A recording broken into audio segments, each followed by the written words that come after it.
Phones for me. Have you ever been to Hastings? Have you ever wandered through? There's a shop which has 2 entrances. Its name is Phones for You. And when it was first put there, the first manager was I. It didn't sell a lot of phones because most of the staff were high. For about 4 months I worked there, and in that time I'd probably say my cocaine habit had maybe peaked at an 1/8 of coke a day. It was brought in by wacky gangsters whenever they were able. I'd take them to the training room and sit them round the table, which had surfaced rather nicely with 2 lovely panes of glass, because I felt it gave the training room that extra bit of class. They gave me Mounds of Charlie for phones they'd kindly swap it. I knew one day it would all go wrong and really I should stop it. And yes, guess what? One day it did. Because I didn't call it, me and Chris turned up late in the middle of an audit. The audit team had worked it out. There was to be no great salvation. I'm afraid we're suspending you pending investigation.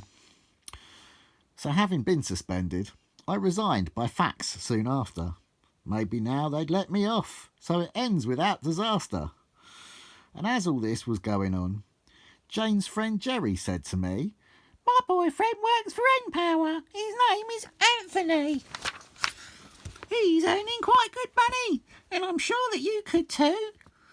So I went and got a job with him right after Phones for You, who it turns out hadn't let me off because people phoned me to say, "We've had police in the shop and they're coming back today." I still had friends at Phones for You and at T-Mobile as well. And they'd all had police in their shops to try and make them tell what I'd done and how I'd done it and who I'd done it to.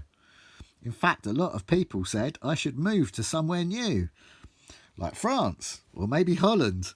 Spain's nice this time of year. The more I thought about it, it seemed a good idea. But I couldn't do a runner with a little kid to feed. I guess I had to face up to the consequences of my greed. I thought I'd better tell my folks what was happening. And just after I had told them, their phone began to ring. Ring, ring, ring, ring. East Sussex police were on the phone, wanting me to have a chat. "We'd like you to hand yourself in," they said. So I figured I'd do that.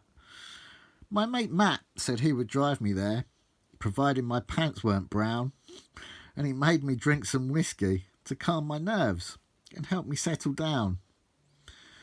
I walked into the station, not looking quite so stressed.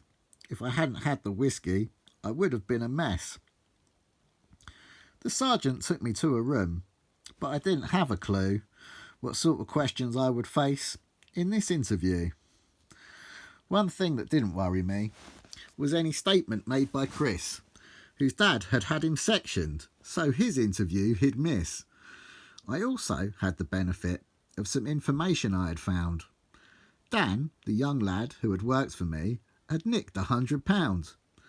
So my deputy Chris was mental, and my trainee was sacked because he stole. Maybe there was half a chance I could clamber out this hole. But I hadn't taken too much care, and was convinced that they would find the vast amounts of evidence that I had left behind. So it was to my amazement that the excuses I had tried won the sergeant over and got him on my side. I'd played the innocent victim. Phones for You had made a scapegoat out of me, and most of the things they'd accused me of, I'd dismissed easily. I'd faced a lot of charges, but I denied that they were true. Theft and false accounting, but that was only 2. There was obtaining money by deception, and property as well. If I were to be found guilty, I would wind up in a cell. But instead, I was released on bail, and was feeling much, much better. Just before my bail date, my mum received a letter. All charges had been dropped. Insufficient evidence was why. Thank you very much, I thought. Breathed a hefty sigh.